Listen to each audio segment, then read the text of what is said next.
Hey there, welcome to the channel. My name is Simeon Krastev, and in today's video we're going to discuss the Facebook algorithm in 2021 and what are the changes of the algorithm that are going to allow you to leverage the platform better and avoid all the frustrations when it comes to your efforts on the platform and the low reach you're getting. Because if you're anything like me, you've seen Facebook's decline, and even though you're implementing all the strategies that you're reading about, watching videos about, you still don't get the output that you want. So that's the very thing we're going to discuss today, the 6 strategies that you can implement to trick the algorithm and get more bang for your buck when it comes to your social media strategy. Alright, so tip number 1.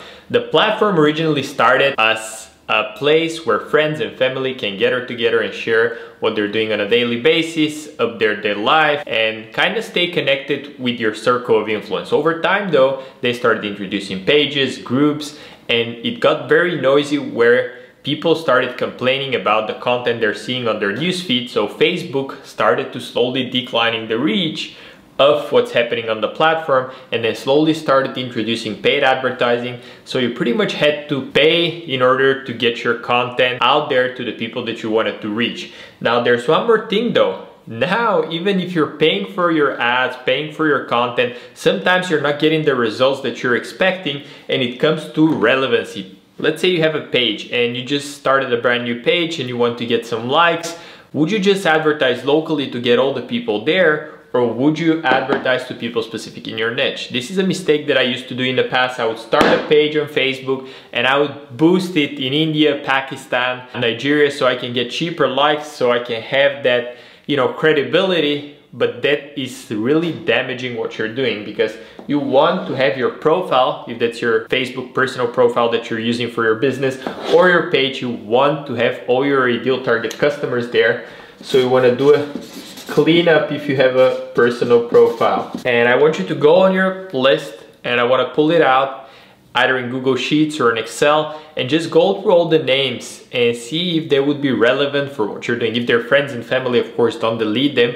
But if it's someone you connected over 5-6 years ago and you never contacted them and you never chatted with them, I would immediately go and clean that up. Because if you have 100, 200, 400 people that are not engaging with your content, that are not ideal target audience, this shows Facebook that the content you're posting compared to the amount of friends and followers you've got is not engaging for them, so the reach declines. So make sure you clean up your profile, get rid of everyone, and only add relevant contacts to the people that are gonna be interested in what you're doing.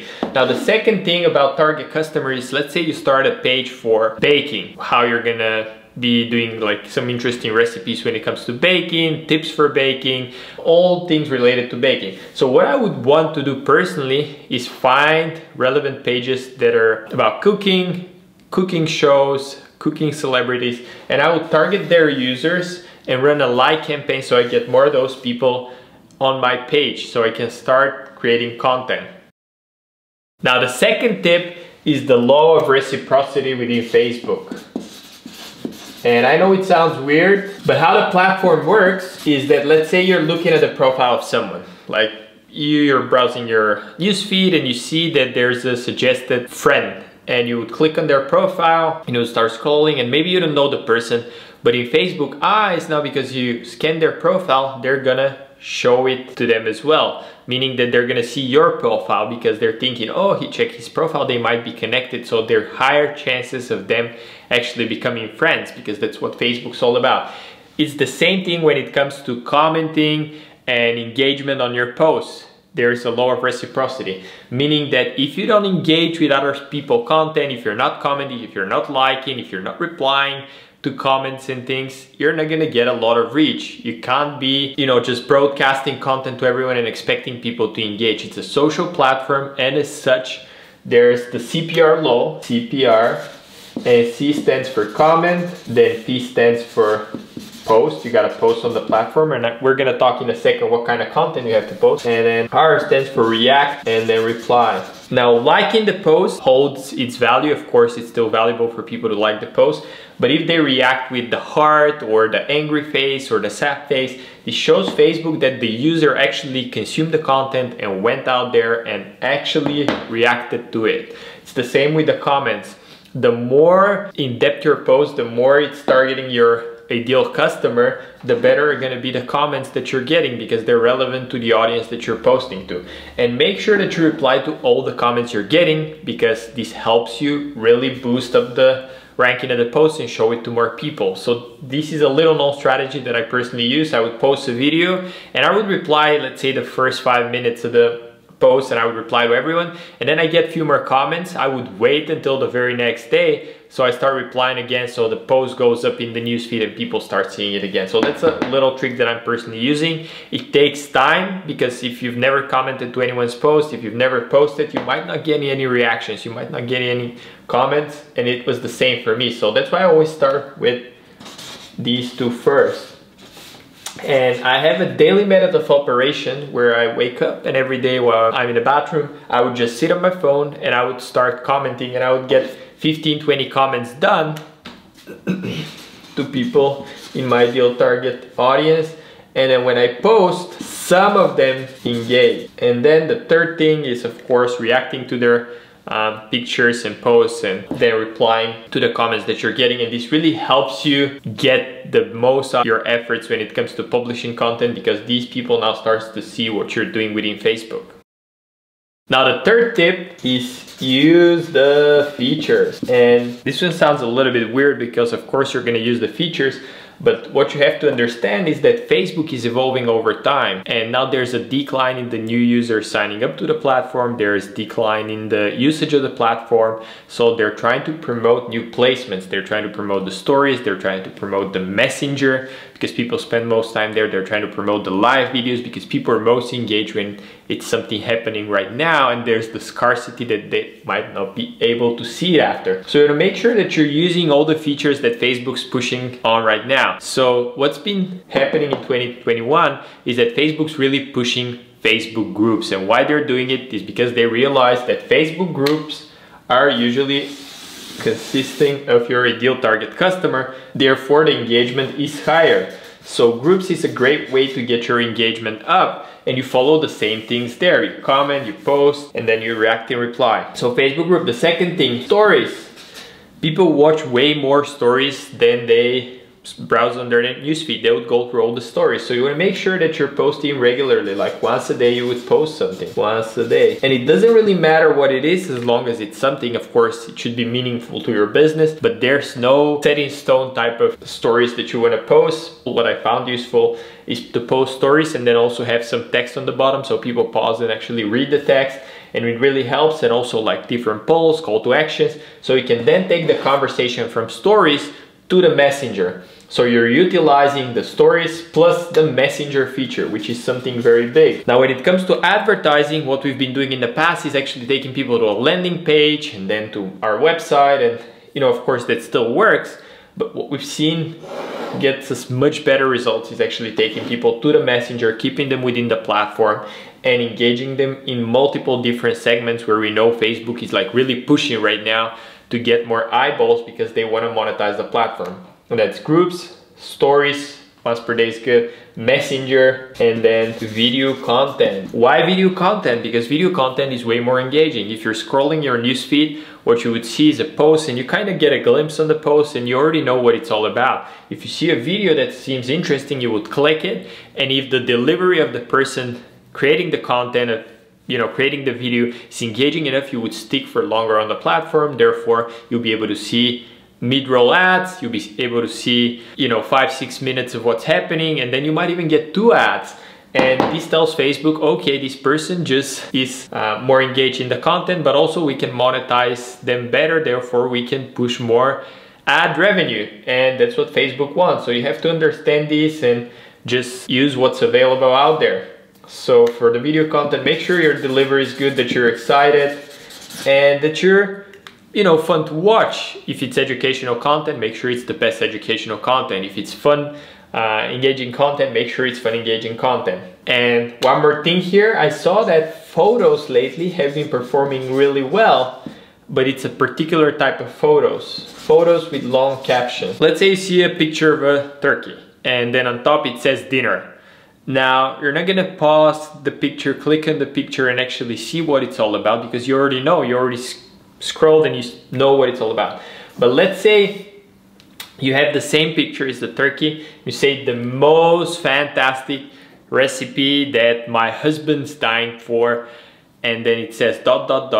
and then the recipe goes under. Guess what? Now all the people that see the turkey, they see the most amazing recipe on top, they would click to see and read the caption, and therefore it's gonna count as an engagement. And if there's engagement, Facebook immediately knows that more people are gonna engage if they show it to the people that are in your target customer list. So therefore, if you're posting photos, make sure that you have long captions. If you're posting video content, you could do the same, because you now get them on both ways. You can have the long caption plus the video, because some people just prefer to read over, watch content. And always make sure that you have subtitles. That's very important, because on Facebook, a lot of the people are consuming the content with no sound on, me included, when I'm like on the bus, or I'm traveling, or I'm doing something. I want to make sure that I don't interfere with the other people around me and kind of bug them. So I want to make sure that I won't always include subtitles, and that my delivery is on point, that I'm moving with my hands. So I keep my viewers engaged, because I keep in mind that they might not be hearing what I say, and they might be just seeing. So I want to make sure that my hand gestures are there, that there are subtitles and captions, and that I spice it up every now and then. Now number 4, and it is the top feature. This is a secret tip. The top feature of the platform. The top feature is live videos, and live videos are super amazing. I know they could be quite scary, getting in front of the camera and sharing what you're doing, and your delivery might be a little bit off on the first few. But what Facebook live videos help you with is the engagement, because you can interact with your users live. So you can ask them, let's say, hey, if you just joined from Canada, comment 1. Or if you love baking, you can comment with 2. Or if you're watching the replay, write down replay in the comments. So now you're actually telling them how to engage with your content. And you can say, hey, if you want me to post a recipe for, these amazing muffins that are gluten-free, vegan, and all organic recipe, put the heart on the video. So you get the engagement up, and immediately your post goes up in the feed, and more people start to see it. And then, unlike any other video, the live video actually stays live for a few days. So even if you get the live on Monday, you might still be getting views up until Friday, even Saturday. And if you still keep on replying the comments daily, like I just shared with you here, you would get more bang for your buck rather than posting the video. Because if you post a normal video that's polished like this one, let's say, and edited, what needs to happen is for people to watch the whole thing before they ever comment. And after they watch the whole thing, they might even forget, because the Facebook algorithm takes them somewhere else, so they're not commenting, they're not engaging, and Facebook shows it to, let's say, 100 people, nobody comments, and they say, okay, this piece of content is not good for this target audience. So make sure you stick to live videos. Now the second thing about live videos is make sure that you prompt your viewers to share the live video with more people, and make sure that you share it in relevant groups. So let's say you're into baking, I would find all the cooking groups, I would find all the baking groups, and I would share my live video there so the users engage. And I have the intention in mind that I'm talking to my ideal target customers, so the prompts I'm gonna have for them to comment are gonna be related to them. The second thing here is watch parties. Make sure that you ask your best fans, your friends, family, whoever is helping you get this thing off the ground, share a watch party, because Facebook sees that as something that's happening again right now. And let's say John shares my live video, and it says, hey, there's a watch party of 10 minutes after the live video is done. So now Facebook only knows that it's only 10 minutes, and it's gonna push it to the most amount of John's friends that are gonna be able to watch it now. So it will take, let's say, the 10-minute watch party, and there are 400 of his friends online, so it will show it to them and say, hey, John is hosting a watch party, do you want to join? And then boom, you get John friends joining the watch party, and your video goes up again. So this is like a little trick, absolutely phenomenal, and it really helps you grow and get the engagement up. So make sure you leverage that. Now tip number 5, delivery. So what do I mean by delivery? In delivery means that Facebook is a platform where you're fighting for attention, so people are constantly scrolling down, scrolling up. So you want to make sure that you start the video in an enticing way, and that it's always a little bit different. If you're starting all your videos like that, just talking to the camera, people are not gonna tell the difference between, what's different with this video than the other one you posted. So you wanna make sure that you always have a different title, but always start the video in a little bit different way. And if you're posting video content that's pre-recorded, make sure that you have text underneath and it's something like enticing for them to watch, and make sure that your energy is up, that you're excited, that you're smiling, because people usually stay within Facebook to be entertained and to see friends, family, and fun things to watch. So you want to make sure that you're that person that people actually go to see the content from. Now the sixth one, this is more for the groups, but this is something we've seen work tremendously well. And whenever we get new people within the group, let's say we get 20 new people joining the group, I would personally welcome them all and I would ask them a very specific question. So let's say I have the baking group and I would get 20 new people there and I would tag them all one by one. And Facebook groups have that feature where you can tag all the people that just joined within the past week. I would say, welcome to the group, here's what we do. And then the second thing would be, what's your most favorite thing to bake? So now I open up with the question, and the chances of them commenting, reacting, and engaging and replying to my post are much higher. Now guess what? All the other people in the group also see that post, so they start engaging, welcoming the new user. So you're creating a vibing community of people that are wanting to be together and are bound by a common interest. So it's the same on your friends list. That's why replies and comments are so powerful, because it creates engagement, it creates interaction, and that's what Facebook's fighting for. So hopefully you found this video helpful. No matter what's your business, I'm sure you can apply a lot of these strategies and get the Facebook algorithm working for you in 2021. So hope you enjoyed the video. If you did, please like, subscribe, and hit the notification bell, because I'm gonna be posting more regularly content that you can find applicable to what you're doing when it comes to growing your online business.